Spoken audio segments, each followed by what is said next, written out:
Olá, estamos aqui mais um momento da temporada Viver Bem.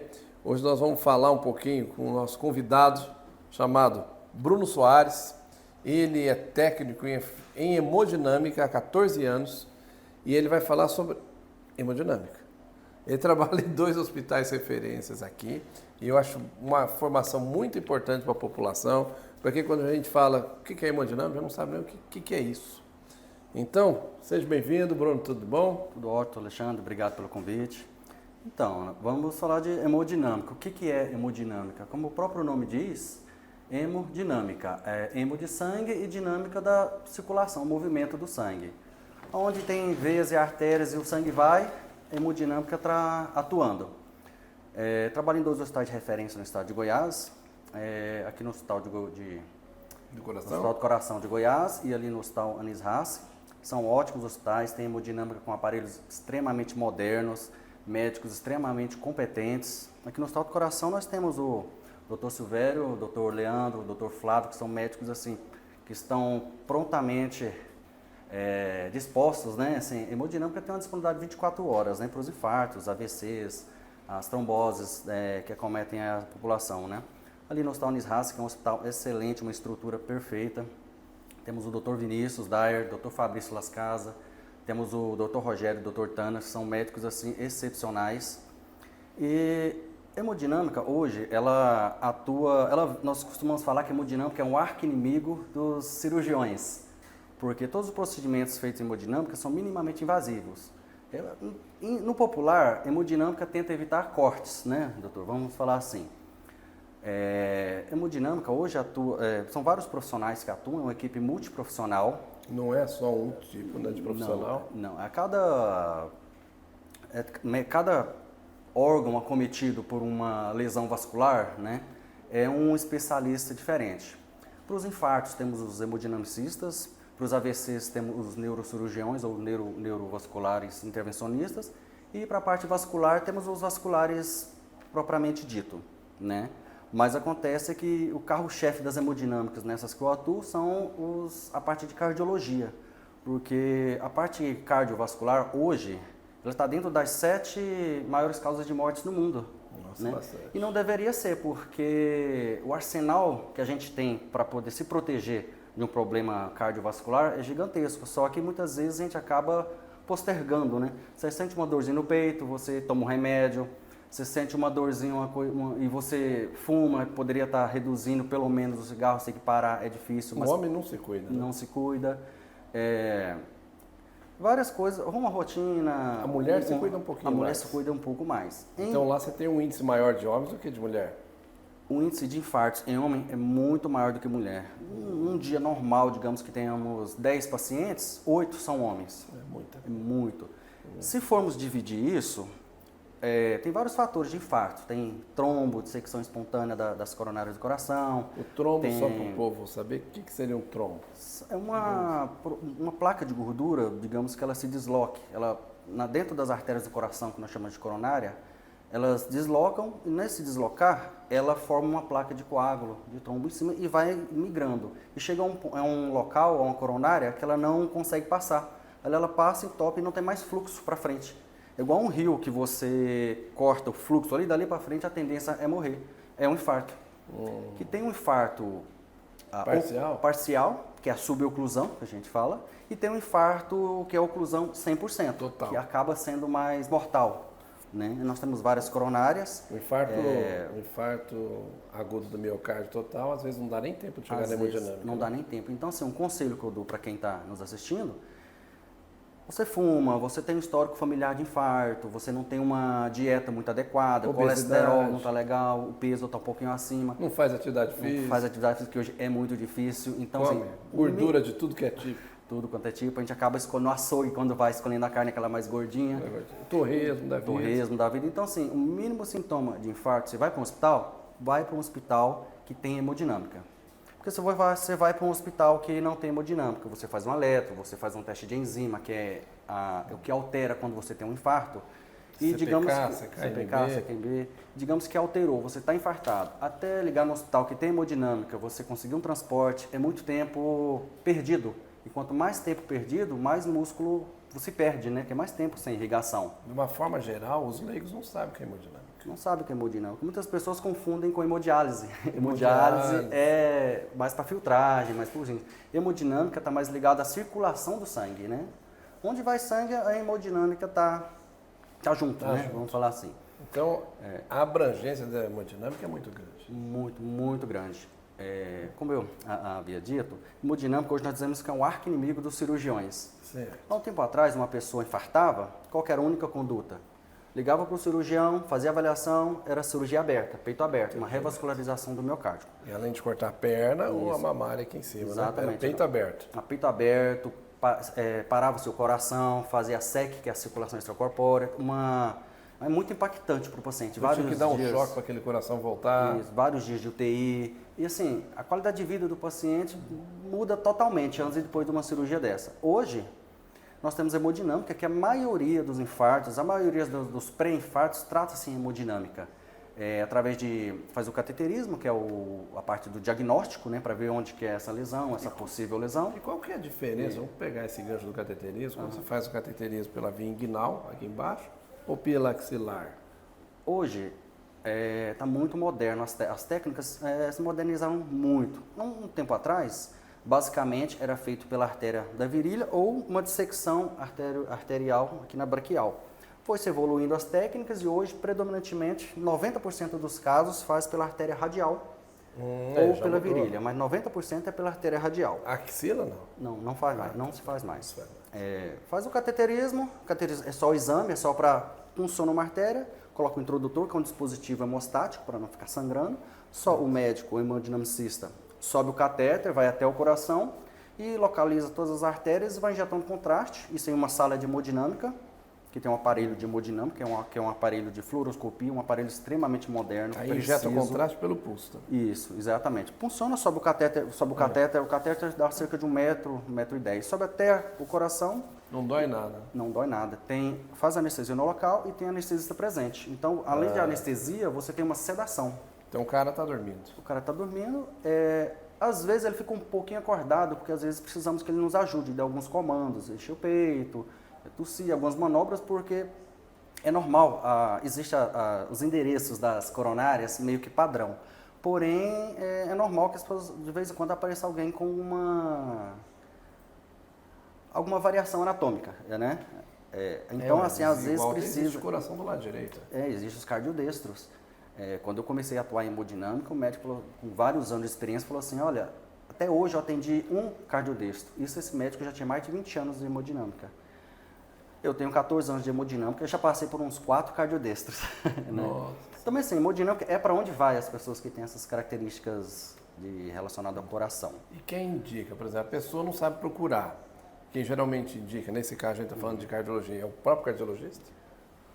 Você tem o seu clínico de confiança. Ele pode estar solicitando um cateterismo, mas ele não solicita de cara. Você chega, seu médico de confiança, estou com dor no peito. Ele não pede de cara um cateterismo, porque é um procedimento invasivo, né? Tem todo aquele ambiente, assim, por mais que a gente faça anestesia, a gente seja extremamente acolhedor com o paciente, tenha sedação para deixar o paciente mais tranquilo, querendo ou não, é um ambiente hospitalar, é estressante para as pessoas. Existe o teste ergométrico, né? Que Isso. o cardiologista faz. E ali pode identificar uma isquemia. Isso. Sim, pode falar. São os pré-exames que justificam fazer um cateterismo. O teste de estresse, o teste ergométrico, tem a angiotomografia, que também é contrastado. Mas esses exames... A angiotomografia é ruim, não é? É desconfortável, né?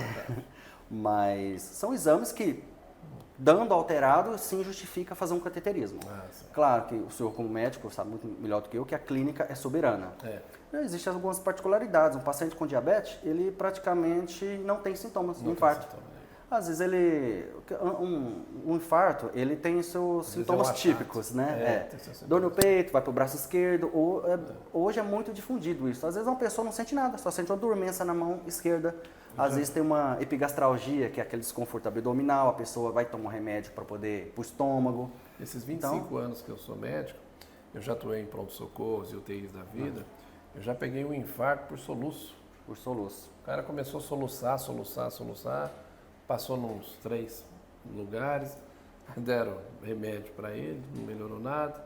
A hora que for dar um eletro, estava infartando. Infartado. E Então, o soluço crônico é uma coisa que nos chama atenção. Nos chama atenção. O corpo da gente, acho que são melhor do que eu, o corpo conversa com a gente, com nós o tempo todo. Nós temos que estar atento ao que o corpo está nos falando.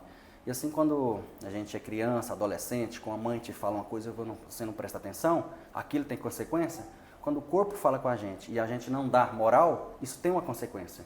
Né? Tem uma consequência. Então, assim, a gente tem que estar atento. Uma dorzinha no peito, às vezes é só uma dormência na mão. A gente já recebeu paciente do interior, mal diagnosticado, e já estava mais de semana fazendo fisioterapia para o braço esquerdo, porque foi formigamento no braço, sentindo uma dormência no braço, aí o médico fez um diagnóstico não tão assertivo e mandou para fisioterapia, para o paciente fazendo fisioterapia. Achou que era uma compressão de nervo, alguma coisa assim. Como não havia dor no peito, quando chegou para a gente no hospital, fez o eletro, fez enzima alterado, levou para hemodinâmica, infartado, lesão crônica, lesão já 100% fechada. Então ele teve sorte de ter durado uma semana ainda. É porque tem alguma diferença entre infarto em pessoas mais jovens e pessoas mais velhas. Esse era mais velho. Esse era mais velho.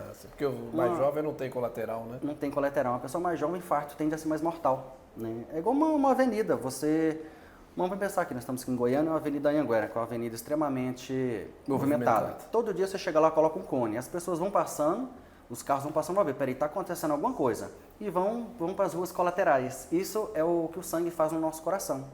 Todo dia vai colocando. O dia que chega a fechar a Anhanguera, é o infarto. Mas no caso de um idoso, foi um cone por dia, foi um entupimento ao longo da vida. Então as colaterais conseguem sustentar por um tempo. Uma pessoa jovem não. Uma pessoa jovem chegou lá e colocou todos os cones de uma vez. Então é mais mortal. Mas, assim, hemodinâmica hoje salva muita vida mesmo. Hemodinâmica, o funcionamento da hemodinâmica, ela funciona no horário administrativo. Sei lá, das 7 às 17, das 8 às 18. Porém, a disponibilidade da equipe da hemodinâmica, ela é 24 horas. Nossa, que bacana. 24 horas. 24 horas. Eu mesmo sou plantonista. Tenho meu horário normal de trabalho, mas sou plantonista.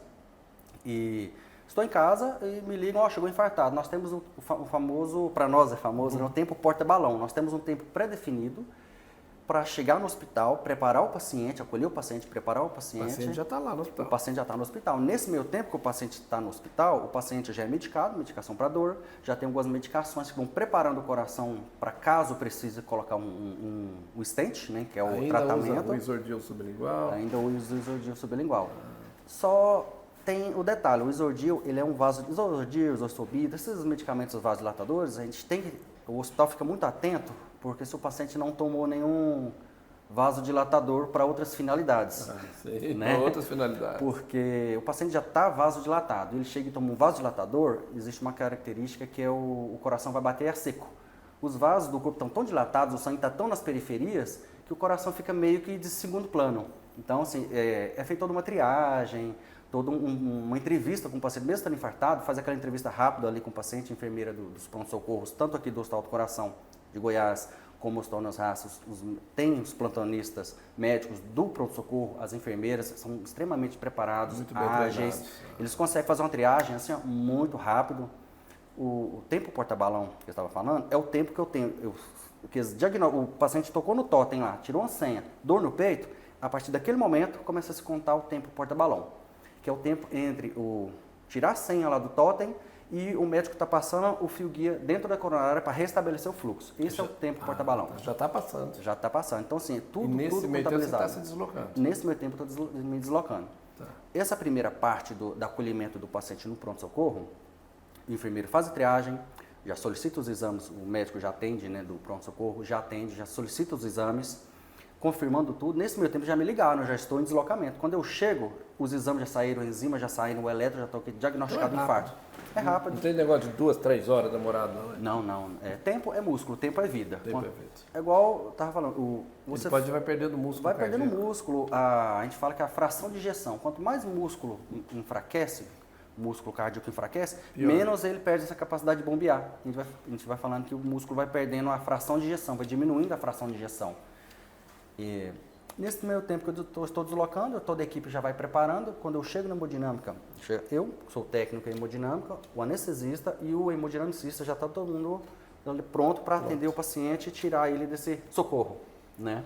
E aí muitas vezes consegue. Assim, eu já Chegou tenho... na hemodinâmica. Chegou a hemodinâmica, é difícil, não dá certo.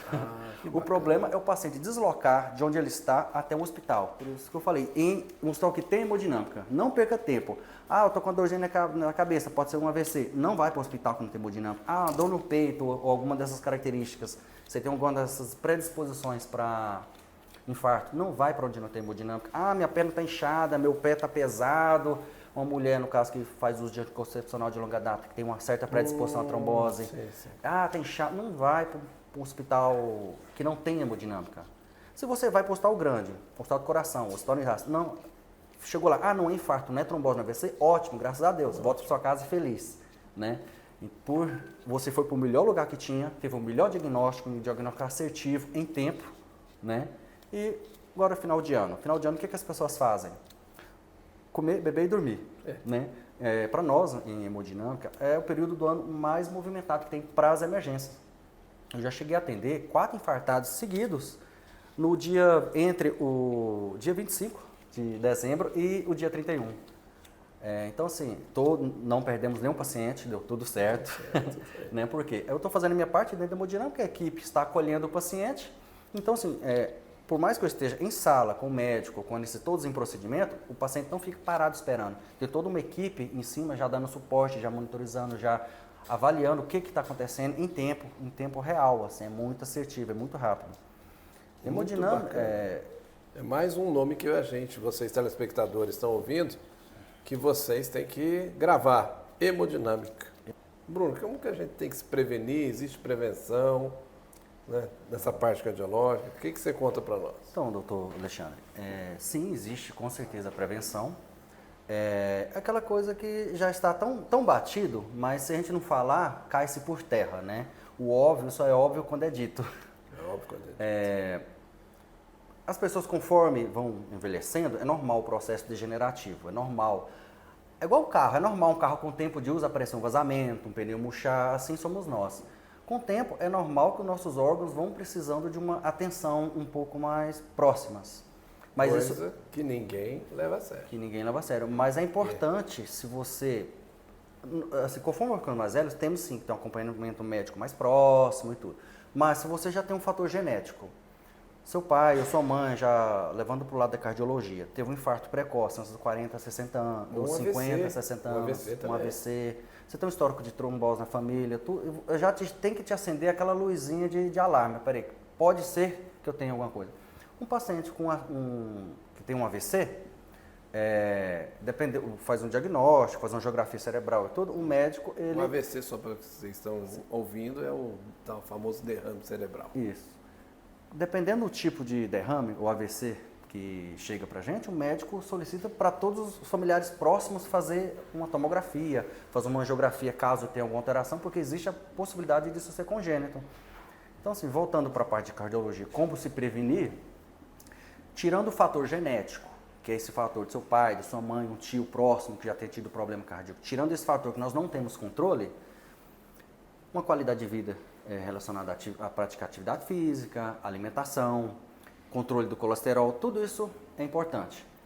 Alimentação, tudo é muito relativo. Então, onde entra os nossos nutricionistas, nossos nutrólogos. Onde é importante o acompanhamento médico. Eu vou no meu médico de confiança, faço uma consulta, ele vai solicitar alguns exames, uma bateria de exames, e de acordo com esses resultados de exame, que esse médico vai me dizer se eu tenho que ir a cada 6 meses, eu tenho que ir a cada 1 ano. O médico solicita vários exames. Você é extremamente sadio, não tem por que você ficar frequentando o médico. Tem pessoas que gostam de frequentar médico, né? Se se sentem confortáveis, tudo bem. Mas tem pessoas que frequentam. No dia a dia, até eu mesmo como médico, que não sou dessa área de hemodinâmica, nos meus exames eu pego muito colesterol e triglicerídeos altos.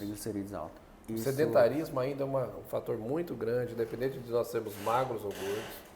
Isso faz mal à saúde mais do que a pessoa imagina. Muito mal.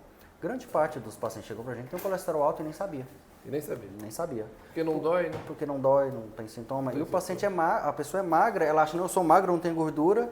Não tem colesterol. Não tem colesterol. Vai ver, a gordura está toda nas artérias, quase. Está quase infartando.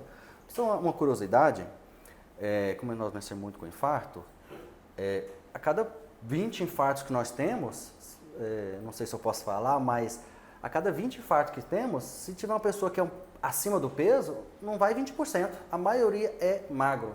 Porque uma pessoa que é um pouquinho mais forte, ele acaba que ele é meio desconfiado, entendeu? Ele sente no peito, ele sente uma falta de ar, faz um esforço, isso aumenta, ele acaba que ele é meio desconfiado, ele acaba procurando um médico.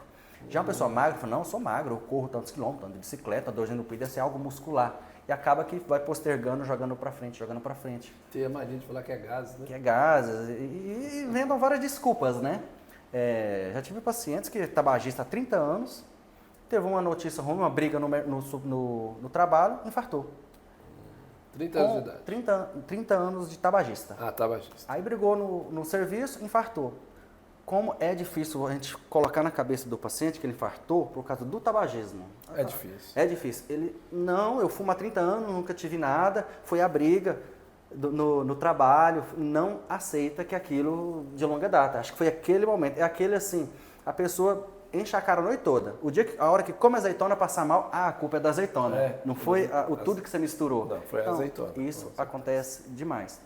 E quando a gente fala tabagismo, não é só o cigarro. Né? Não é só o cigarro. Tá na moda aí os narguilé, né? Narguilé. Narguilé é mais venenoso ainda do que o cigarro. Eu vi um dado esses dias, eu não sei se procede. Diz que a cada 1 hora de narguilé equivale a 100 unidades de cigarro que você... Então é muita coisa. As técnicas de esterilização... Cigarro eletrônico, né? Também. Cigarro eletrônico. As técnicas de esterilização no hospital, nas autoclaves, é o calor úmido. É o calor úmido, basicamente. Tem o vácuo e tudo, mas é o calor úmido. Que a gente usa para esterilizar todo o instrumental do hospitalar, da cirurgia, essas coisas. O que é o narguilé? É um calor úmido que você está jogando para dentro. Então, assim, você está se matando. Só que assim, como é moda, é bonito, é difícil você colocar isso na cabeça das pessoas. É difícil.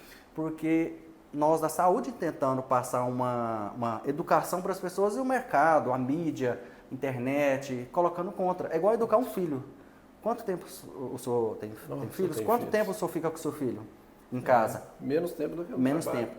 E quanto tempo ele fica exposto à internet, à televisão, aos colegas do colégio? Então, assim, a influência de fora é muito maior que de dentro. Então, assim, um pouco tempo que a gente tem com o paciente, é muito difícil a gente conseguir pôr na cabeça do paciente que ele tem que mudar a vida dele não só ali enquanto está no hospital, quando ele está fora.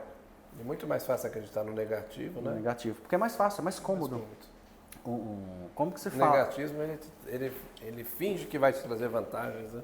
Finge que vai trazer vantagens. E uma pessoa que infarta, chega pra gente, o médico trata, faz o cateterismo, que é o exame, faz a angioplastia, tratou o paciente. No infarto, que é aquela coisa meio correndo, o paciente já chega meio instável, o paciente fica internado, faz o cateterismo, a angioplastia, vai para UTI, fica internado, todo esse jogo todo, fica em média 5 dias internado. Ele vai para casa, Na UTI? vai para UTI.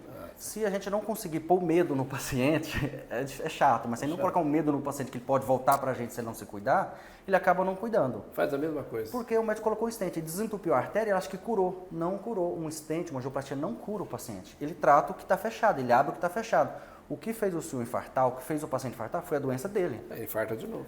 É onde chegam alguns pacientes e nos dizem assim, eu tenho muito medo do cateterismo, minha vizinha morreu no cateterismo, minha vizinha, meu tio, meu avô morreu no cateterismo. Não, o cateterismo não mata, a angioplastia não mata. O risco de complicação numa punção, que é por onde entra, é de 0,001% de complicação. O índice de óbito é de 0,0001.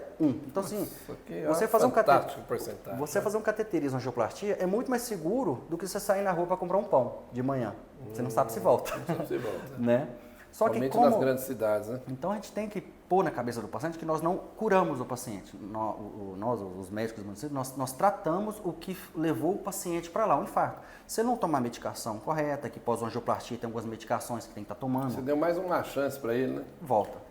Então, assim, tem algumas medicações que ele tem que estar tomando em casa, tem que corrigir o estilo de vida, a alimentação. Tudo que ele não fez, vai ter que fazer. Esse é o calcanhar de Aquiles dos pacientes. Ele passa 40 anos da vida fazendo coisa errada. Aí ele infartou, dali para frente ele tem que ser radical. Você teve o livre-arbítrio, você teve a possibilidade de corrigir sua vida, ter uma vida correta. Você não teve. Agora, ou se torna correto, ou tem uma qualidade, ou melhora seus hábitos de vida, ou você volta pra gente. Isso não tem idade. Não, assim... Lógico, quanto mais velho, mais chance. Mas Mas infarta um jogador de futebol com 19 anos. Tem jogador de futebol que tem stent, tem qualidade de vida normal. Tem vários fatores que fazem uma pessoa infartar. Tem placas de gordura, placa de coágulo, trombo. dissecções espontâneas. Uso de droga. Uso de droga, principalmente nós já atendemos paciente de 19 anos, se eu não me engano, infartadaço mesmo. Assim, fez o cateterismo, todo mundo descrente. Não, isso deve ser alguma outra coisa, deve ser um paciente infartado mesmo. Não lembro a droga que ele usava, mas assim, droga, só pelo nome já não é bom, né? Bom. Se não fosse droga, era remédio. É remédio. Né? A tal da droga lícita e ilícita, né? Ilícita. Até os remédios, né? O uso abusivo se torna uma droga, né? Droga. Então, assim, como a gente está só voltando, maneiras de a gente evitar o infarto é melhorando o nosso estilo de vida, melhorando a qualidade da nossa de vida. A gente só não tem controle sobre os aspectos familiares, o histórico familiar. Isso a gente não tem controle. Que é genético. Mas o restante, tudo a gente tem controle. Como que a gente vai deixar na mão da sorte? Se fosse depender tudo da sorte, eu já poderia fazer dívidas e que eu vou ganhar na Mega Sena, né? Se vou jogar só na conta, jogar tudo no crédito da sorte, mas não tá na nossa mão você evitar um problema desse. Então, evite.